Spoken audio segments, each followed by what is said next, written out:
Hello అండి, welcome to easy cooks. ఈరోజు మనము శనగపిండితో బర్ఫీ చేయబోతున్నాము. చాలా సింపుల్ అయిన స్వీట్ అండి. ఈ ప్రాసెస్లో మీరు కూడా ఒకసారి ట్రై చేసి చూడండి, చాలా బాగుంటుంది. ముందుగా మనము ఒక ప్యాన్ తీసుకొని అందులోకి 1/2 కప్పు వరకు నెయ్యిని వేసుకోవాలి. తర్వాత శనగపిండిని ఫుల్ కప్పు వరకు తీసుకోవాలి.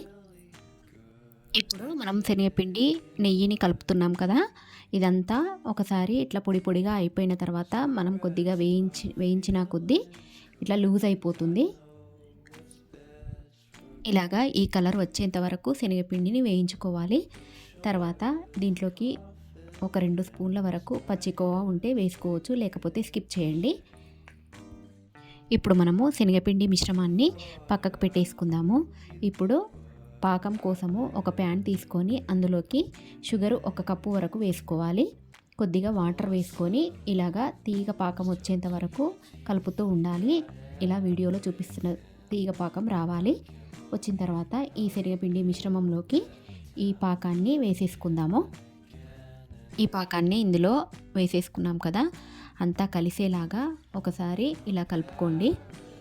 కొద్దిగా ఇది చల్లబడాలి. అంతా కలిసేలాగా కలుపుకొని పక్కన పెట్టేసుకోవాలి. తర్వాత ఒక ప్లేట్ తీసుకొని అందులో 1 స్పూన్ వరకు నెయ్యిని అప్లై చేసుకోవాలి. ఈ శనగపిండి మిశ్రమాన్ని ఇందులోకి వేసేసుకుందాము.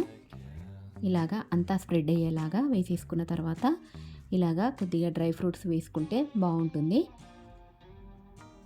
ఇలాగా వీడియోలో చూపిస్తున్న విధంగా అంతా స్ప్రెడ్ చేసుకున్న తర్వాత ఒక 2-3 అవర్స్ పాటు పక్కన పెట్టేసుకుందాము.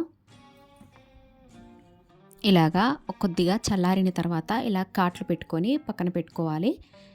తర్వాత ఒక 2 అవర్స్ పాటు దీన్ని ఏం కదపకుండా పక్కన పెట్టేసుకుంటే ఇలాగా స్వీట్ రెడీ అయిపోతుంది. బయట షాప్లో కొన్నలాగే ఉంటుంది, చాలా టేస్టీగా ఉంటుంది. మీరు కూడా ఇలా ట్రై చేసి చూడండి ఒకసారి, చాలా బాగుంటుంది. అలాగే మా వీడియో కనుక నచ్చినట్టయితే లైక్ చేయండి, షేర్ చేయండి, సబ్స్క్రైబ్ చేసుకోండి.